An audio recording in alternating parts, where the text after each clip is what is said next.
When you feel like life has dealt you a hand of unfair cards, instead of folding, you double down and you stuck in the game. You faced battles, you felt broken, but hey, do us a favor, put your hand on your heart. You feel that? You're still here. Welcome to the Resilience Files Unlocked, where survival meets transformation. I'm Jesse B. Evans. I'm Angelica Washington. And you're listening to The Resilience Files.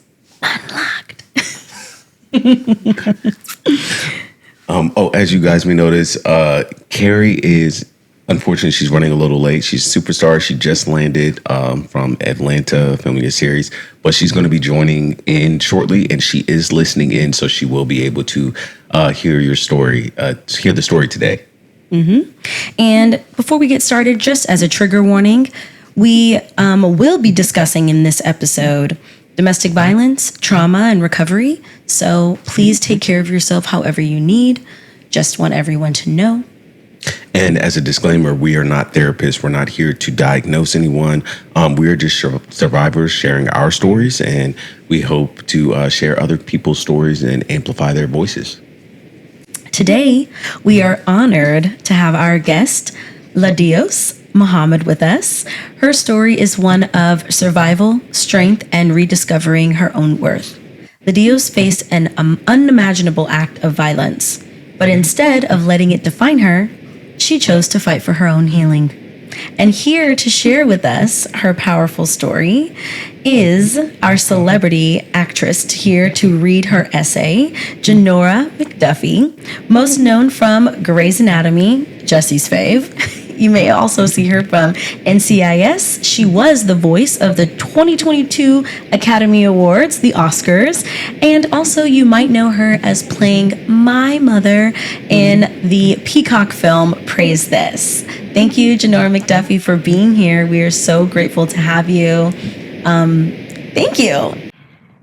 In January 2003, I was working in finance with a comfortable salary. I was a mother of two, a wife who had recently become a divorcee, and a full-time student planning to move to Granada, Spain with my children to complete my bachelor's degree the upcoming summer. I was excited to take my children to live in another country and experience a new culture. It was a trip I had been planning for 2 years, and we were just 5 months away. One of the parents at my children's private charter school had assisted us in finding housing. The school director supported me in looking for schools for my children, and my job, although unable to hold my position, assured me I would be eligible for rehire. Financial aid was covering the entire expense. My children and I were off to new beginnings, an experience I had longed to give them. After the judge hit his gavel to confirm our divorce, my ex-husband and I left the courthouse, attended a movie, and had dinner together. We went over the details of how we would co-parent moving forward, and even considered remarrying after a year. Although I felt a little melancholy when we left the courthouse, I was happy we had reached an agreement to co-parent. Or so I thought, until I discovered otherwise. The week of March 17th, 2003 brought a blizzard that Colorado had never experienced. The entire state shut down. On March 19th, I shoveled 5 feet of snow from my driveway. My children and I had been snowed in since Saturday night. On Thursday, March 20th, we received word from my job that if we were able, we could come into work. I had cabin fever, and I was anxious to get out. I asked my ex-husband if he could come over to watch the children.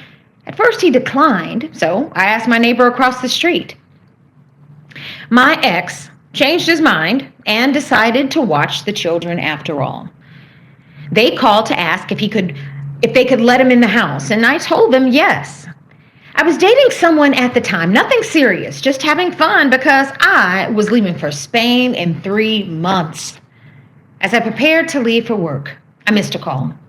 The guy I was dating had called, and it forwarded it to my home. I called him back, and I told him I was headed home, and I would let him know when my ex had left the house. What I experienced that night, March 20th, 2003, completely pivoted my life. My ex-husband stabbed me 5 times in my neck. It would be days before I became cognizant and was able to transfer out of the ICU. I was in my private room for days, sedated most of the time. One day, I attempted to go to the restroom by myself. Because of the loss of blood, I weighed only 98 pounds. I was very weak. But when I entered the restroom, I saw my reflection for the first time and screamed and cried at the atrocious face I no longer recognized. The doctor told me I would never be able to speak in a regular voice again. My trachea, vocal cords, and esophagus were damaged from the stab wounds. Not only did I feel ugly and unattractive, but now I was told I no longer had a voice above a whisper. Feeling defeated, I pulled from what little faith I had and told him, just above a whisper, while straining my vocal cords and barely able to breathe through my trachea, "You don't have the last say." It would be a year before I was able to gain back my natural rate, and more years of healing and speaking without restriction from the damaged areas. I had a great support system, both communally and legally, but even with the support system, I went into survival mode so that I could take care of my children. 8 years later, I married again, only to find myself in another abusive relationship that ended in 10 months. Once my youngest went to college, I was truly able to begin my healing. In 2014, I met someone and allowed them to breadcrumb me for 9 years before I realized I deserved better. Although I never covered my external scars, I discovered I had internal scars and had to work to truly heal. In 2022, I found the courage to break up with my partner as I knew we were moving in different directions.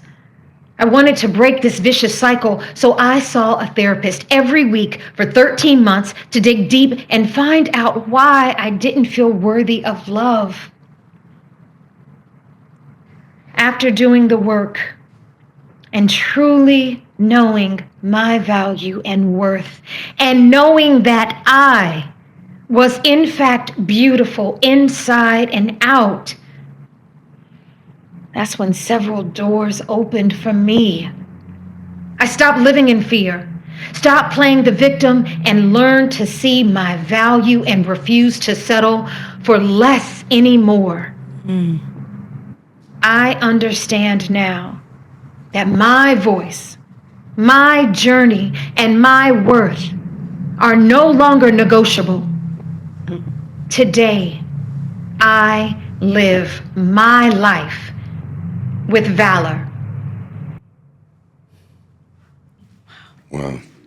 Thank you. Well, damn, you almost made me cry. Wow. Thank you, Janora. Thank you so much, Jonah. That was wonderful.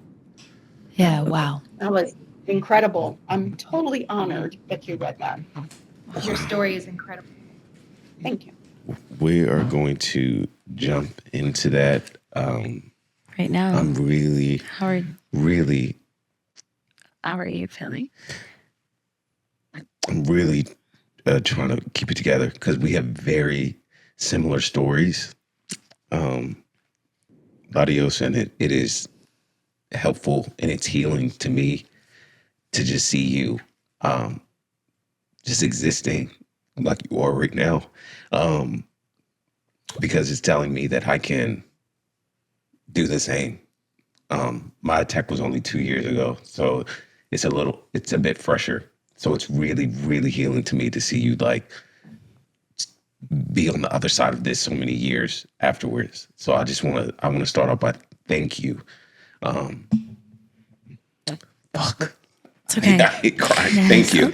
Thank you. We're really grateful. We're excited to jump in. I'm emotional as well. I am too. We might need to grab the tissues, actually. I'll grab the tissues. But I'm not. That was a great read. I mean, It was a really beautiful read. Thank you, Janora. you definitely shared what I was trying to convey on paper, and it was really like I never get emotional telling the story, but the way you read it like really brought up a lot of old emotion. Man, I was listening to that podcast listening to that monologue driving here, and I was said, girl, where he at? If I put on a mask, well, I can't say this on the podcast. I don't, just so you know, I never committed murder before. Let me just say that. But after I heard that, I said, oh, hell no. She said, I'm going to go get him. Right. You don't deserve that. Nobody deserves that. And I'm so sorry.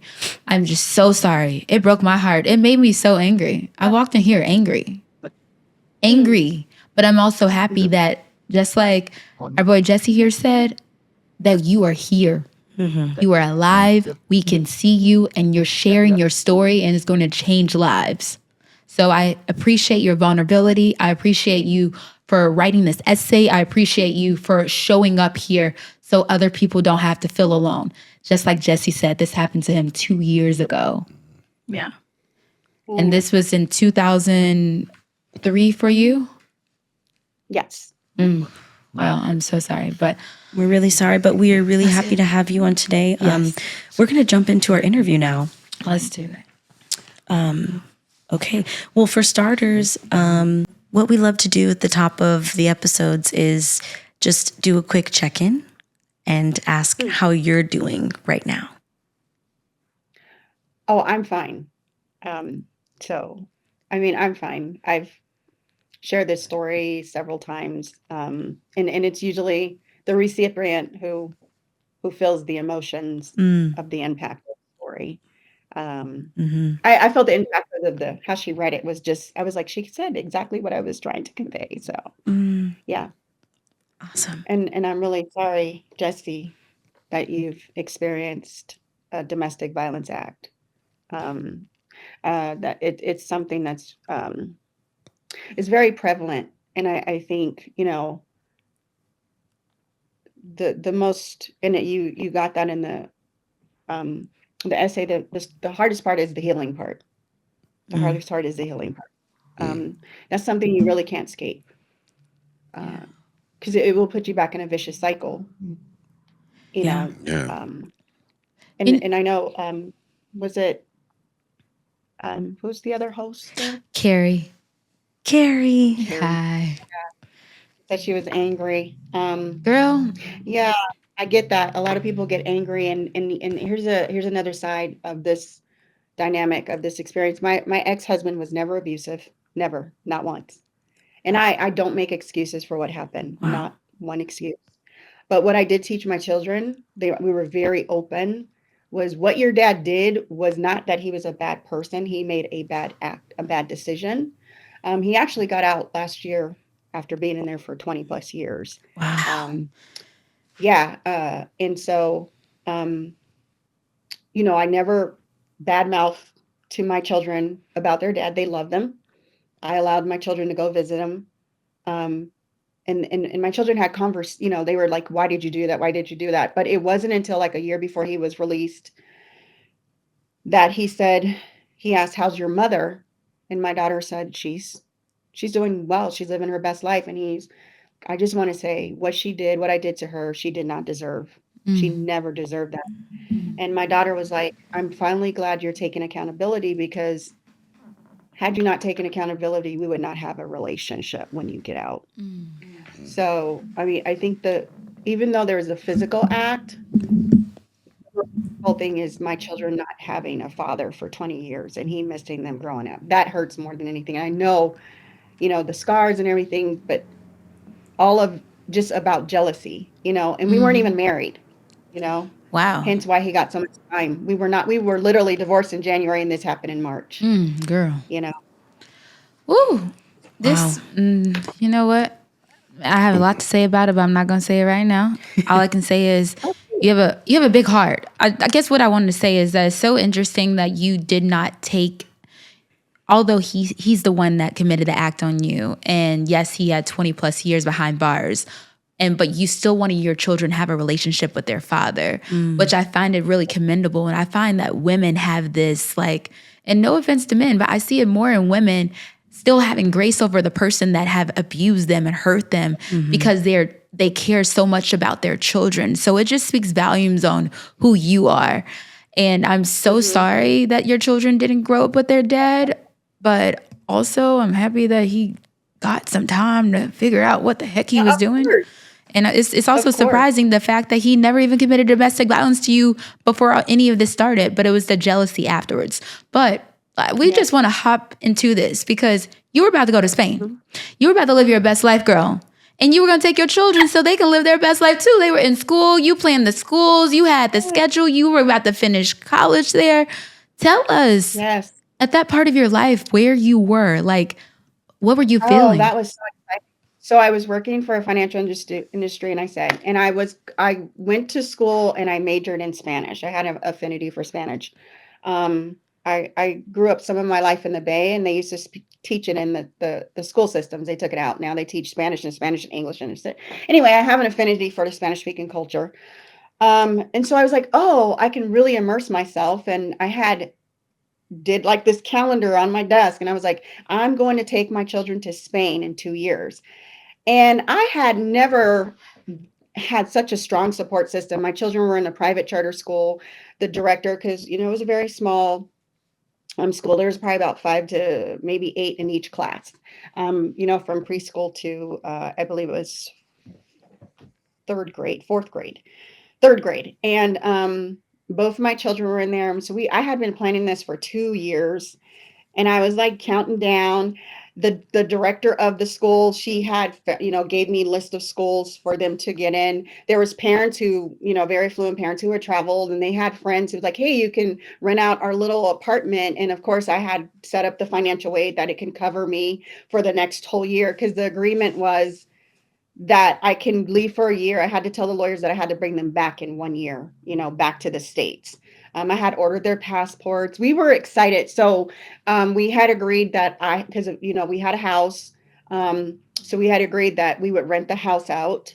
And he would, make sure that the mortgage was paid by the renter, and he had an apartment. And so when we left, when we got a divorce, I thought it was amicable. I thought we were good. I was naive. We literally went to see a movie, and then we went to dinner, and we I just heard had that.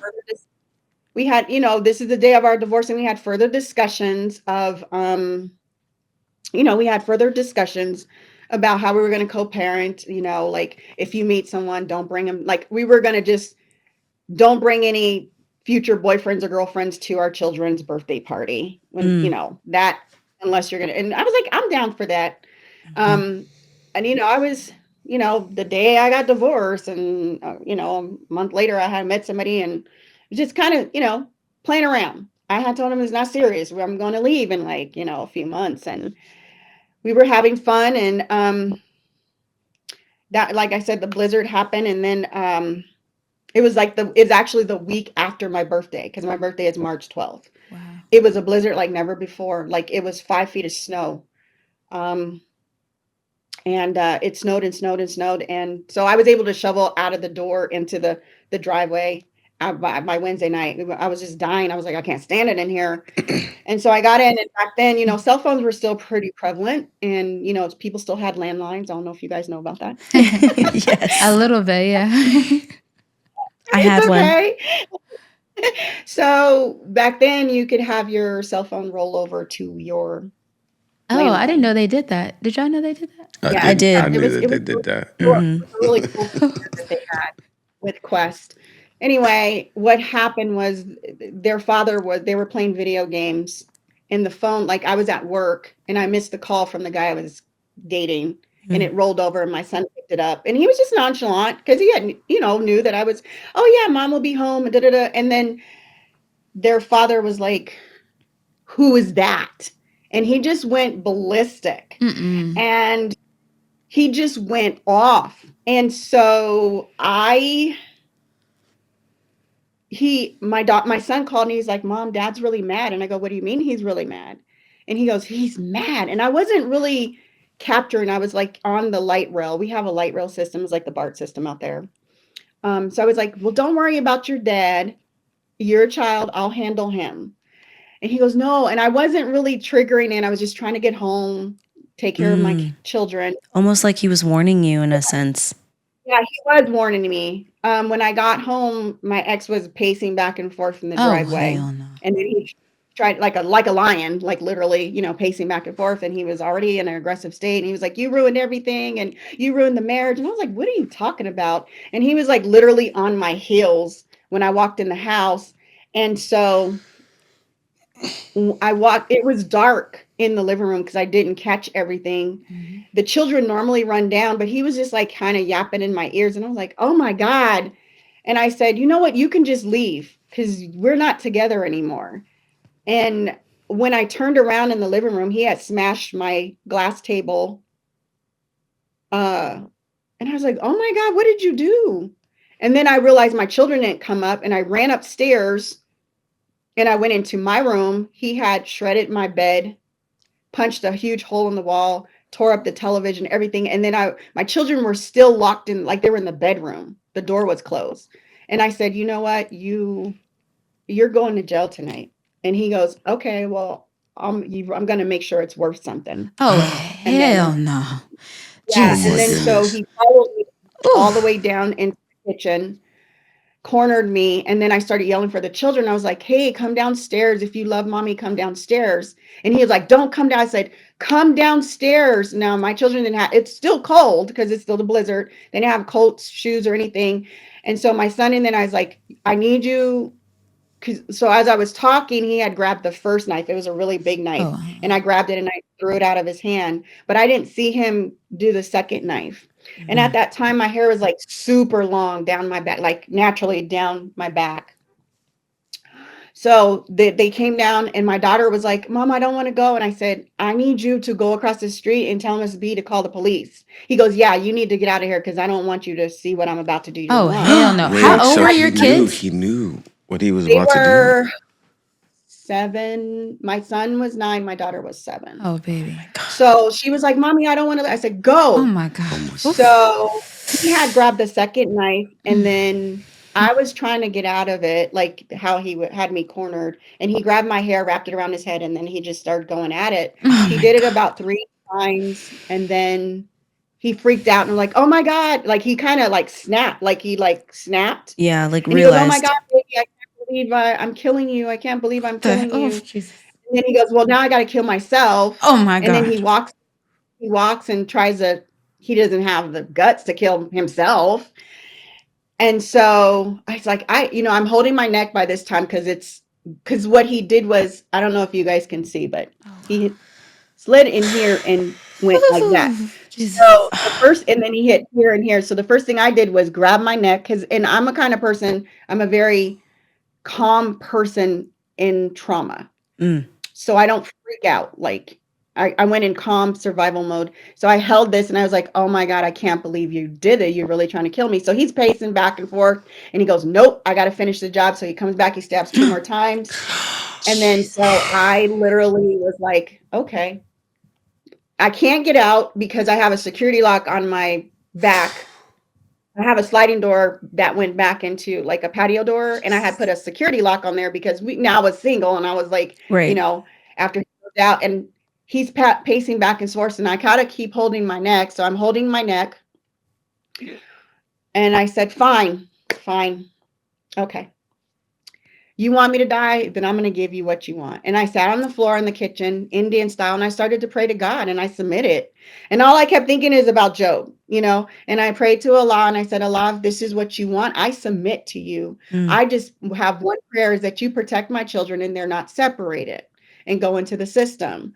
And then I said, like, just I was resolved. I was ready to transition. And as soon as I finished that prayer, God is my witness. He said, baby, I'm gonna let you out. And he picked me up, carried me out.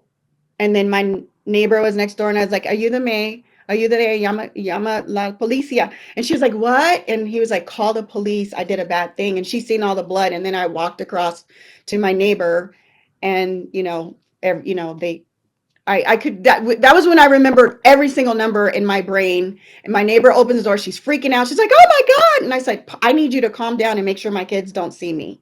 Don't let them come downstairs." Because she had a son too that they played with. Yeah. And so she's like, okay. And then I came in, I sat in her kitchen and I said, call my mom, call my dad, call my sister, call my mother-in-law, because I still was, had a relationship with them, call my father-in-law. She couldn't get anybody but my sister, every number that we called. And she goes, what do I do now? I said, I'm really tired. I need to go to sleep. And she's like, no, you No. can't go to sleep. I had lost so much blood. Yeah. And I said, I'm just tired. And I started to close my eyes and the ambulance got there. Thank And God. I got, Wow. My girl, my love, Jesus. Wow. That is That, intense and yes. a horrific experience that you So went through and so hurtful. What I found the most interesting, I guess, about that story that you just shared was that he was kind of almost going in and out of like his blackout.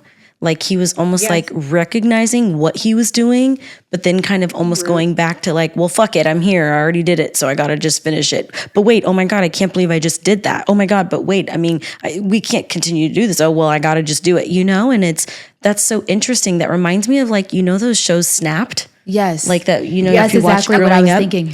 that's what it reminded me of, where it reminds me of that, where how people say like, I don't even remember, I blacked out. I don't even know. And it just, that reminded me of that. Well, I have a question. So, LaDios, you were about to move to Spain. Funny enough, like the week that I got stabbed, I was supposed to go to Europe. Like I was supposed to go out of the country for the first time in my life. I was doing like a tour of Europe, and I was supposed to be gone for like 2 weeks, and I obviously didn't get to go.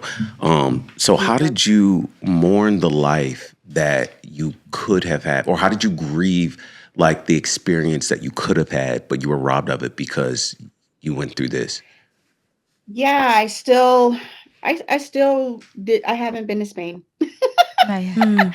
I still feel like, oh God, my children missed out a lot. But my daughter did a lot of traveling while she was in college. She went to South America a lot, Cuba. She was, blessed to go to Cuba. Um, I still haven't made it to Spain and would love to go. Um, and yeah, if I cry about anything, I know that sounds so horrible. I would probably cry about that. And I'm just getting emotional, but thinking about it because it was something I wanted to give my children, to experience a different culture, being able to be, dual lingual, um, just something that our community doesn't get to do often, that our counterparts get to do. Right. And I was very affluent. We had a very good life. Like we made very good money in the, late 90s, ever 2000. So yeah, that would, I know it sounds so superficial. No, it doesn't. No. It doesn't at all. I love that you wanted to give your children this life that you. I wanted them to, my son was into basketball. He could have seen what it was like, to play basketball overseas. And I had, the thing is, I had planned it for 2 years, and the support that the community, the school, because we had a very communal school. Yeah. It was amazing. It was like almost serendipitous, and it was just 3 months away, and my whole life changed. And when I say my whole life changed, like, I mean, I still had an amazing, I still was employed there, and they literally paid me 6 months of, when you leave to, of 100% of my salary. Yeah. No, well, I didn't get fired or anything. No, because I had to do several surgeries. Yeah. they paid 100% of my surgery on short-term disability. I mean, I was just so grateful, but that was something that I wish that that was like, I know it sounds so No, no, stupid, no, but no. You I don't wanted feel to give sorry them for it that. at I all. wanted to give them that experience, and they were Mhm. excited. Like, we had their passports, and I never could bounce back to get myself You in know, a position to do It it. it actually sounds like you are just an incredible mom who really wanted to give her children the best and give her children experiences that most Black people just don't get to have in this country. Most of us Exactly. don't speak other languages. We don't often leave the country and explore different cultures and things like that. So it doesn't sound crazy at all. It sounds like a dream that any mother might want for their children. And sometimes, I'm not a mom yet, but I can understand that sometimes the things that hurt the most are not necessarily what we want for ourselves, but what we want for others. right. Yeah. And so it wasn't necessarily that he just took those things away from you, but he took that away from your kids. And that's hurtful. Yeah. Yeah. But you know what's, And I was going to sorry, say, go ahead. although you said you couldn't bounce back from that moment, I want to just applaud you though for bouncing back from this, where this man came to take your life and your kids know that.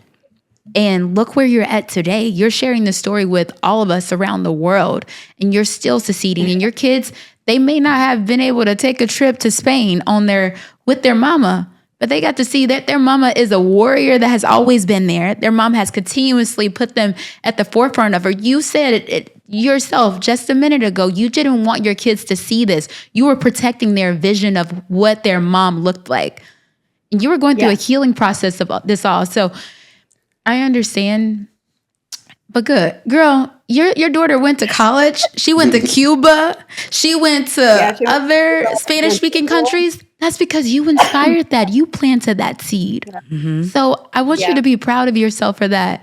And there's still more time. Yes. And I really appreciate your vulnerability and sharing it, because the reason why I asked that question is, of course you went through this horrible thing and you came out on the other side. But oftentimes, I know me personally, I feel foolish when I'm like, but dang, I really wanted to go to Europe. Yeah, I know I got stabbed 19 times and I came back, and that's great, but I really wanted to go to Europe. And to me it sounds like, oh, so that's so silly. But so that I wanted to know, like, how did you grieve that experience that you could have had? And it's great to know that you are still vulnerable with that and you're still honest with yourself about that. I really appreciate that. It is so funny you said that. So I don't know if you guys got in the original audition video, and I am an actor too. I just submitted for a role of a series that they were doing in Spain, and I was like, oh God, if this could just circle back. And it was like, Right. for 30 days, I was like, please God, let me go to Spain. I was Girl, it's like, gonna Right. happen. so, Right. That full circle moment, right? Well, I'm sending you all of the positive vibes, Sending all you of love, the all of it. amazingness. I'm hoping that it does come full circle for you and you get to experience Spain. But I know that you're going to experience Spain anyway. I just Yes. feel it in my own spirit. Same. So I'm not worried about that. And I don't know when it will be, but I know you'll have it. However, I'm going to jump back really quick into a question that I have. And I know that you clearly you can remember so much so vividly from that night, which is wonderful. Well, I say wonderful in the sense of like you were fully aware, like you knew what was going on. You were in your body. Like you said, you were calm in traumatic situations where a lot of people are not. And so that's very admirable. But I wanted to know, when was that moment that it really fully sank in, like, oh my God, this is happening to me? Was it when you woke up in the emergency room, or was it in that moment? Did it fully hit you, or did it kind of take some time, that moment you shared in the essay when you saw yourself in the mirror? when I saw myself in the mirror, it was just atrocious. I had staples because by the time they got me, I had the swelling. So they had to staple down here. So like these scars are like really surgical scars. So I had these staples. My neck was like this big. I was so fragile. I like I literally went from 130 to 98 pounds. So like I couldn't find like I had to wear leggings just because no clothes fit. Mm. But seeing myself and my friend was there, and I came out and I just started crying, and he was what? And I was like, I'm so ugly. He goes, no, you're not. I was like, I'm so ugly. And it wasn't,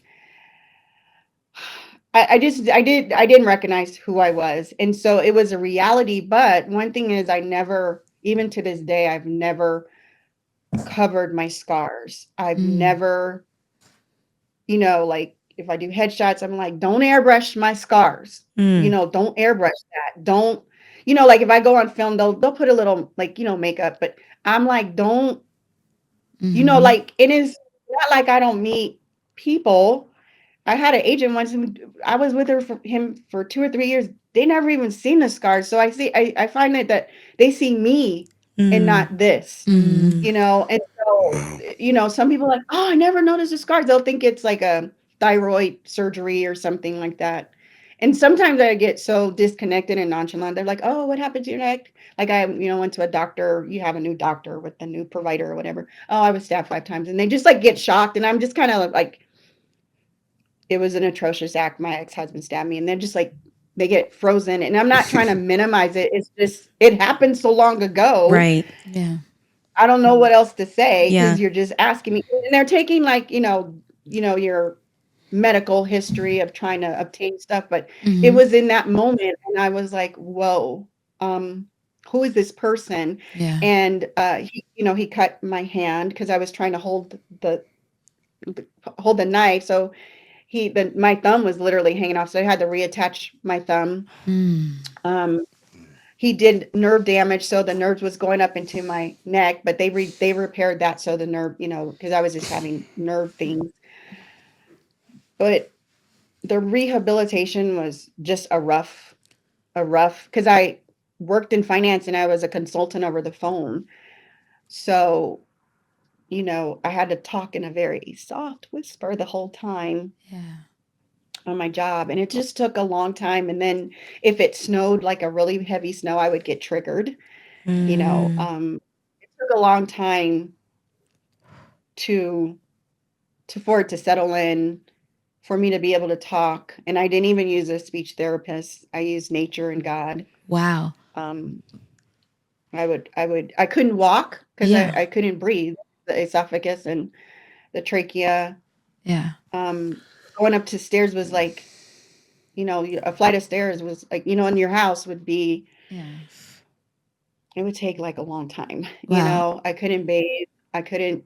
So it took time to heal, because I Yeah. stayed with my mom for a few weeks, and then I ended up coming home after about a month, Yeah. because I was like, it happened at the house. So it was like, my Muslim sisters came in and cleaned. The victim's advocate was so kind. They gave me money, including my health insurance, to do all the repairs, and they like ripped out all the carpet and the blood and Good. repainted the walls, replaced the carpet. So yeah, I was scared to come home because it was just, that's where it happened, in my Right. kitchen. But they came in, a group of them came and scrubbed my kitchen to get the blood, but you can still see it. Like you still see the residue in the tile. And Wow. Mm. LaDios, you've said so many things. My God, I just want to reach out and give you a hug right now. I'm so sorry, girl. I commend you for all the healing you went through. And, one thing that I think our listeners can recognize is that it takes time. It doesn't happen all in one day. And even how you said your self-worth went from how you looked at yourself in the mirror and realized how much blood you lost and how much you weighed at the time. It was 95, 97 pounds from the 130. And I think a lot of people struggle with that. I guess what I wanted to know is, I think some people are going to say, well, at one point you were in ICU and the doctor said you wasn't going to be able to talk again. But I know you did eventually go back to doing your job and you were in a whisper voice. When did you decide? Because our fellow man here, Jesse, had a similar situations where his physical therapist said he would never walk again, or he said you should be happy you're walking, right, Jesse? Well, the first doctor came in on the second day in hospital and said you might never walk again. And then the physical therapist, months after, he he was like, well, at least you can walk now. But that's a whole different story. But that at its own level, though, of when someone tells you that you may not be able to do something, you know, when did you make up in your mind saying, that's not going to be my story? When did that happen? So so that didn't happen when I was in ICU. So when I was in ICU, I was super heavily sedated. There was like so much stuff I don't remember. When I actually woke up, my hairstylist was doing my hair. Period. They wanted to I know shave, that's right. yeah, she just wanted to shave my head because so much blood had gotten in my hair. And my mom was like, shave it. And then my sister was like, my Muslim sister's like, no, don't shave her head. So they called our hair. We had a mutual hairstylist and she was putting like a neutralizer in her. When I got out of ICU, and I went to my room. I think I was there for another week before I went home. What happened was I had to get surgery on my hand because, you know, you have to go back to the doctors because I still had the staples. They're checking the neck. So I think I went 2 or 3 weeks later after I was released, like follow-up appointments, and I could barely talk. And I said, the doctor, and this happens with us as Black people all the time. Like, he was very stoic. He didn't even look at me. He didn't even look at me. Let me back up. He did look at me. I'll tell you when he didn't look at. He did look at me. And he was like, yeah, you're not going to be able to talk again, even with a speech therapist. He was just very stoic, just no connection. And I know there's a time and place for that for doctors, but I had staples in my neck. Right. So he said, you don't have the he said, you're never going to be. I said, well, you don't have, I was like, you don't have the last say. That's literally how I talk. I was like, you don't have the last say. And then he snickered. Huh. Okay. Oh, hell So no. I go back to my mom. One of the things is my father, we spent a lot of time in the park. So the park is like my refuge, nature and God and health. So there's a beautiful big old pond in Colorado. We live up the street from City Park. And I would just walk a little bit and I'd rest. And I'd walk a little bit and rest to get up my strength. And I just sat and prayed and meditated, hummed, because I didn't know what I could do. So let's fast forward 6 weeks later. Okay, I'm gaining weight. I'm talking a little bit better. I'm not talking like this. I'm talking a little bit better. I look incredibly different. Like, I think by that time they took the staples out, the swelling in my face, you can see. So the doctor comes in. He doesn't even look at me. Oh, Miss Muhammad. Da, da, da, da, da, da, da, da. And I'm just quiet. And then he looks up at me and goes, oh my God. Oh my. He's like, are you the same person? And I said, I told you don't have the passport. Say that again. Because they don't care about us. They don't care about us. Say that again. You know, they don't care about us. So we have to ask questions and don't settle. But God was all up in that. I don't care what they don't, so he's seen like in 6 weeks, he's seen I was getting my voice back. Was gaining a little bit of weight. My swelling had gone down. He did not literally recognize me in 6 weeks. And I'm just telling you, I just did prayer and meditation and I stayed in nature and I walked in the park and, that's all I did. I just focused. Like, God, you got it. I can't not, I have to work. You know what I'm saying? Like, you got to make my voice come back. And so I was just going to say that I really admire your faith and how rooted you were in your faith in that moment. Yes. Because sometimes when we hear immediate bad news, it is easy for some people to receive it and freak out. But instead, when he gave you that news and tried to tell you what you could or couldn't do, you immediately responded with, you don't have the final say. You don't have the last say. And I recall in Jesse's incident, going to the hospital and it was either a doctor or a nurse. It was someone who was essentially briefing me, catching me up with what was going on with him. This was when I first saw him on that day. And, they said, it looks like he's going to be paralyzed and he may never walk again. And I just remember I responded to Jesse and I was like, you're going to walk again. Period. You're going to walk again. I literally was like, I don't receive that. That's not acceptable to me. I don't accept that. He's going to walk again. I don't care what you say. I don't care what your science says. I know who my God is. And I know that my God is going to heal him and he will be walking again. And I'm really excited to come back and let you know. Amen. And that was that.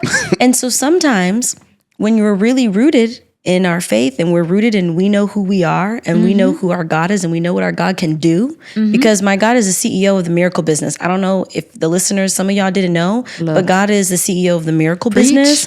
And I know that my God does miracles every single day and that my God can do miracles. It's just a fact. And so, and I know that I can see it. I know that it is possible for me. It is possible for my friends. It is possible for my family. And so I admire hearing stories like that because it reminds me so much of my initial reaction as well. And I do also believe that in a little Delulu energetic way, I also feel like energetically, like the frequency of that, right? And like of nature, it's like you're almost changing the way things are because you're like, actually, no, that's not, I don't accept that.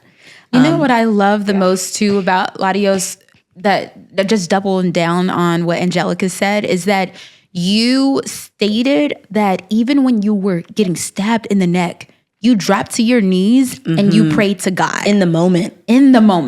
And you already said you had this thing where you remain calm under pressure no matter what. But then for you to drop to your knees and say, God, I'm your daughter. I am here. Like, if I'm dying, take care of my children. But you also didn't accept the fate of dying. You walked across to your neighbor while you had blood coming out your neck. And then you did, like Angelica said, didn't allow what the doctors say to be the final say so. And I also love that you returned it to where your foundational values were at. Your father, you said, introduced you to nature. So nature was something that you were used to. And I think that some listeners may need to hear today that when you're going through that healing process, return to what made you feel at peace. Return to what makes you feel comfortable. What is that foundational place for you? And if you don't have that foundational place for you, then maybe it's a good time to Explore. Explore. LaDios, I have so many. I mean, I could talk to you all day. I have so many questions and so many. You are a true. I know I said it in the beginning, but you are a true inspiration. And people say if my story can help at least one person, your story is helping me immensely in ways that you can't even understand or imagine. I really appreciate you for that. I think it's really great. I do have one more question. You, something that you said really sticks out to me when you say you don't negotiate your worth anymore. Yeah. Can you talk to me a little bit about what that means for you? Yeah. So, I'm a relationship woman. I mean, my first husband, we were married for 8 years. So for the next 8 years I was single, but the whole 8 years, because I was so on the exterior, I looked in control, but internally I'm still trying to heal and figure out what the heck is going on. And so I had suitors and I had courtships, and we as Muslim we do courtships. So there's no boyfriend and girlfriend. You court to get married. Um, and so I had 3 courtships. One of them, the first one did not result in marriage. And he told me I wasn't ready and that I needed to do some more healing. But I was still trying to find that foundation of just being married, because that's where I felt valued of being a wife. I was, and I was just like, at this point, even though I had a very good paying job, I still didn't feel worthy of love. I felt like now I got these scars and I'm not really, this is, I don't think I'm ugly, but I didn't think I was pretty at the time. Whatever that means.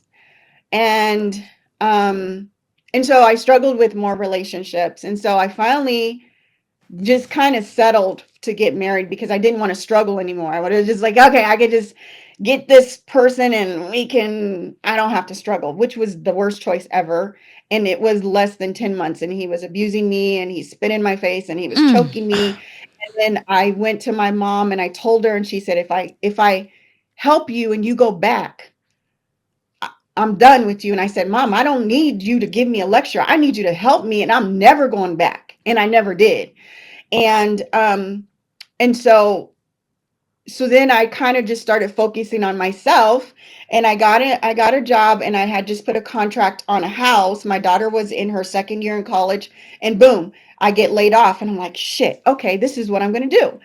I'm going to work two jobs. She's in school. I'm going to put everything in storage. I'm going to, I was renting my friend, she owned a duplex, and I'm going to go and live in South America because I was teaching ESL to Spanish speaking adults. I said, well, I didn't get to Spain, but I'm going to go to South America and live abroad, and I'm going to have that second income.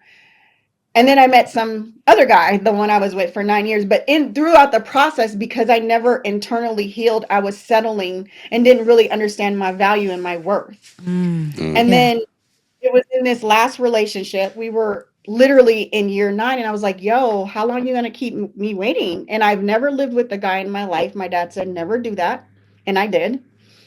And I lived with this guy for almost 9 years. And I was like, how much longer are you going to make me wait? And he said, oh, give me another year and a half and I'll put a ring on your finger. Oh, He no. didn't say, give me another year and a half and we will be married.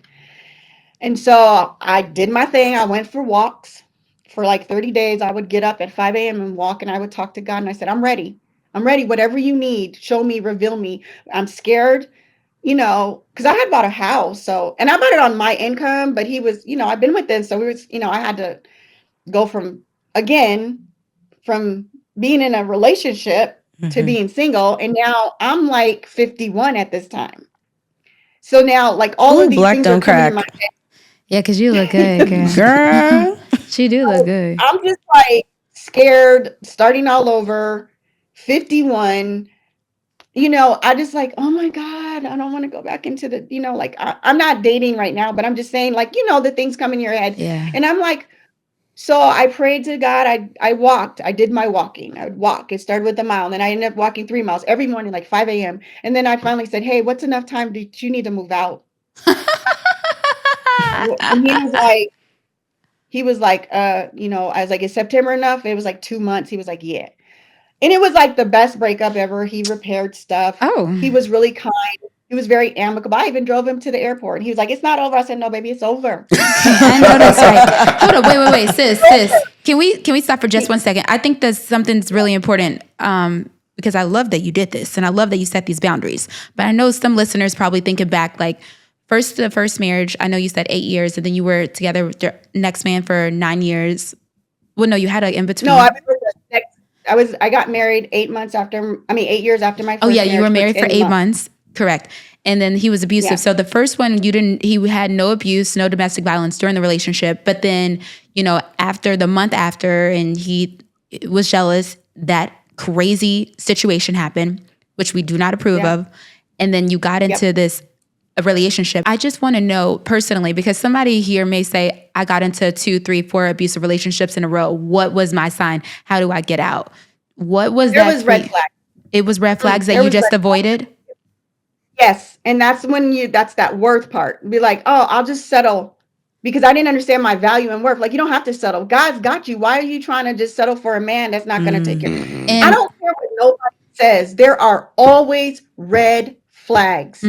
I'm sorry. I'm not going to give anybody a pass. Even in the 9-year relationship, I've seen those early, but I made up excuses because I will say, although it didn't, he was probably one of the most healthiest relationships I ever had. Like, my family, my friends, the whole community love him. My children were calling him Papa by his name. You know what I'm saying? And interesting enough, side note, my ex's baby brother and him were best friends growing up. I didn't know that. Oh, wow. Wow. Look at that. Full circle.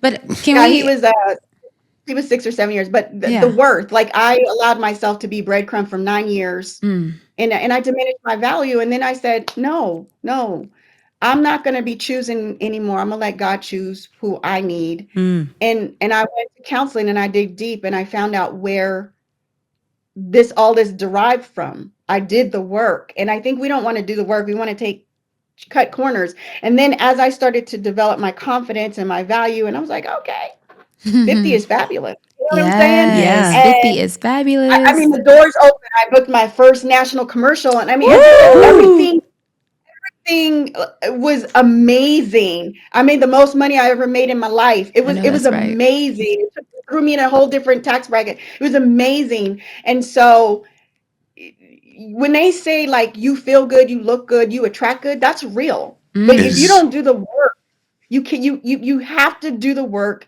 and you have to allow yourself the time to heal. If you don't, you're going to get in a vicious cycle. You're going to get, and there was still residue 8 years later after my first attack that I had, which is why I got in a physically, verbally, emotionally narcissistic abuser. Like, he broke me down in 10 months. And it was enough that I said, okay, I'm not going through this again, you know? And so, I called my mom and we got him out. So that's what I meant by my value and my worth is non-negotiable. I'm not settling for, potential anymore. No. I'm not. So you have to match my energy. That is so important for anybody that is listening, specifically anybody that's like been through any type of trauma. I know, speaking from personal experience, after I got out the hospital and I looked at my face, because I got stabbed in the eye, and I was like, who's gonna love me now? Like the way that I look now, I'm all messed up. But I have all this baggage. Who's gonna love me now? I'm so glad that, LaDios, that you were able to get to a point where you were like, regardless of what I've been through, I'm not negotiating my worth. I understand what my worth is now. That is so important for anybody listening, for anybody that's going through anything. No matter what you've been through, you don't have to negotiate your worth. You are, I'm in love with you. You are so inspiring. I'm like, can I be suitor number 4? No, I'm joking. Just be here. This has been such an inspiring conversation, and from you, telling your doctor that you don't get to say, you don't get final say. I told my doctor I don't accept that. Angelica came into my hospital room and she put her hand on my hand. She said, "So you're gonna walk again. Amen. We've already decided that, and that's that." And I'll never forget those words. Get you a friend like that. Yeah, anybody that's listening, you decide. You get to decide. And it's a doctor's job to err on the side of caution. Right. It doesn't mean that you have to. Miracles happen every day. Every day.